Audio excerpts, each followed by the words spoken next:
siap memulai pembelajaran hari ini ya. Siapkan buku dan pensilnya.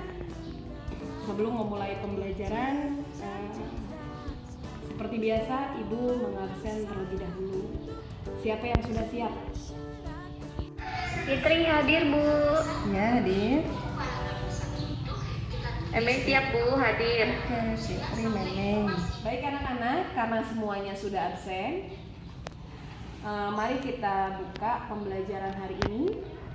Ibu akan menyampaikan materi yang berhubungan dengan perkembangbiakan generatif pada tumbuhan. Ibu akan mengirimkan video pembelajaran melalui WA. Kalian tolong simak baik-baik ya videonya. Nanti kalian catat hal-hal yang penting yang ada di video tersebut. Assalamualaikum warahmatullahi wabarakatuh anak-anak. Hari ini Ibu akan menyampaikan materi yang berhubungan dengan perkembangbiakan generatif pada tumbuhan.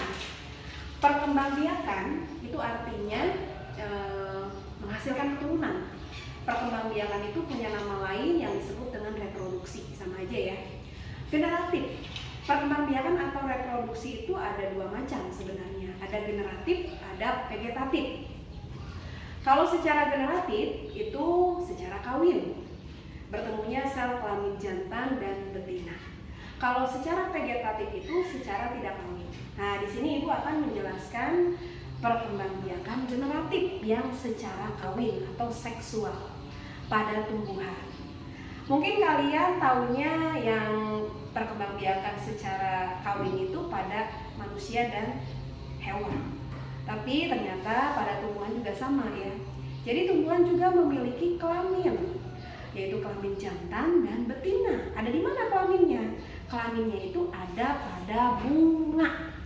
Ada pada bunga ya. Di tumbuhan itu alat kelaminnya ada pada bunga. Kenapa ada di bunga? Nah, di sini materinya Ibu akan menjelaskan bagian-bagian bunga, alat kelamin pada tumbuhan yaitu yang ada pada bunga. Kita bahas satu-satu ya. Yang pertama, nah, Ibu bawa bunganya. Dari bawah dulu. Ini bagian bunga yang paling bawah disebut dengan tangkai bunga.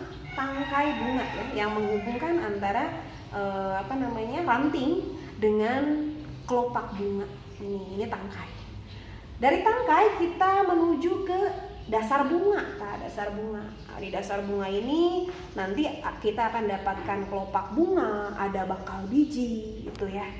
Bakal biji apa? Bakal biji itu nantinya yang akan menjadi tumbuhan baru ya.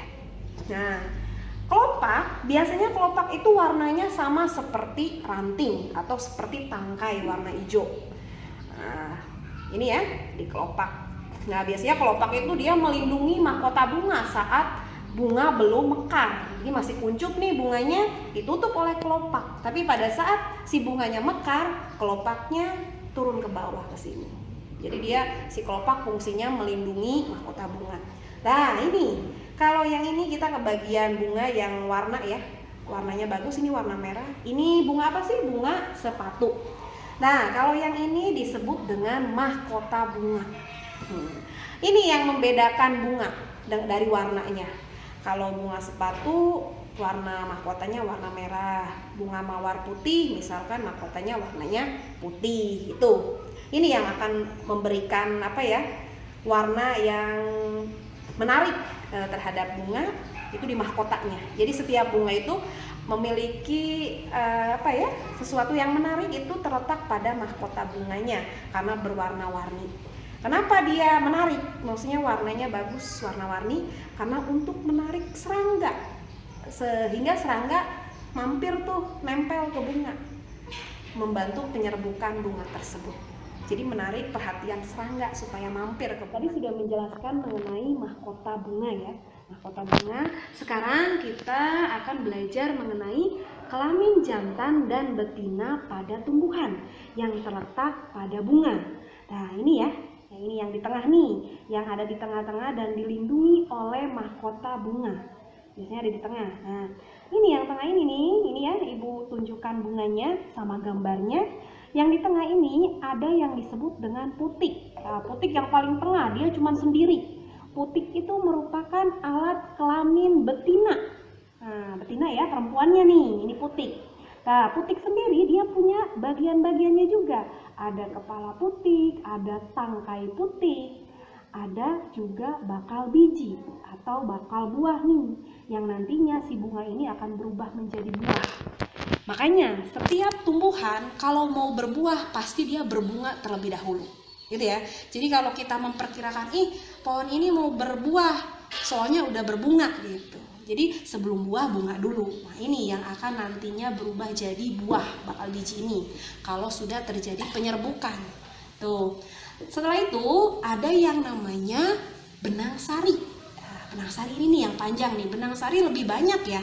Kalau putik cuma sendiri, dia cuma satu, dikelilingi oleh beberapa benang sari yang banyak.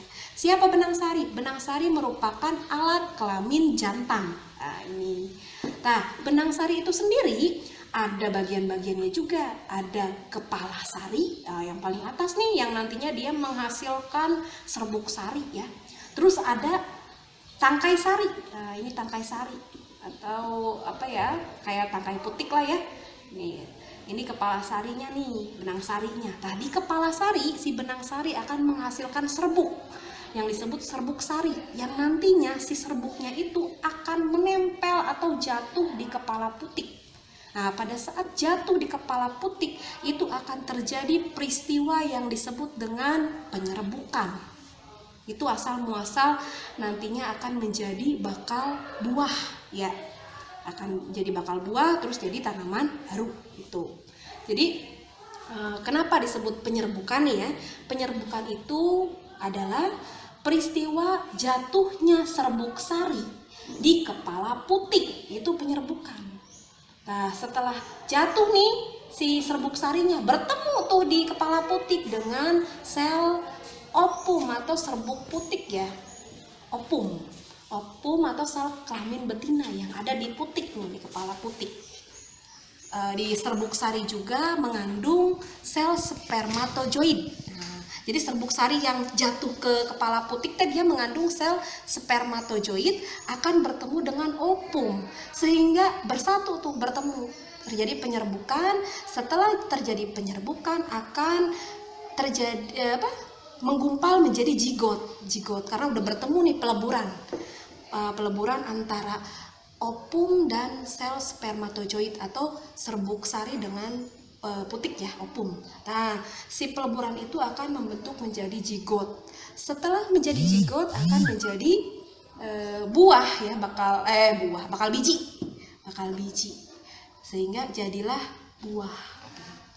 Berubah jadi buah. Itu udah jadi buah, si buah itu akan ada bijinya. Nah, pada saat di buah mangga dipetik sama manusia, dimakanlah dagingnya, bijinya dibuang ke tanah, jadi tumbuhlah tumbuhan baru. Itu yang disebut proses perkembangbiakan generatif pada tumbuhan. Jadi asal muasalnya dari bunga berubah jadi buah, terus biji tumbuh tumbuhan.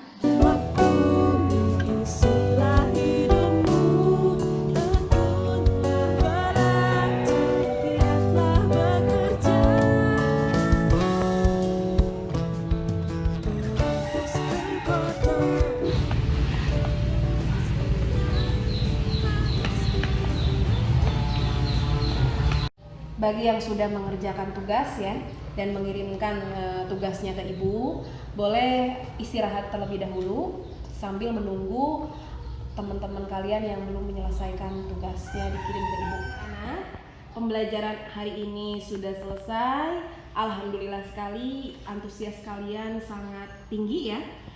Ibu lihat dari nilai-nilainya juga cukup memuaskan, bagus.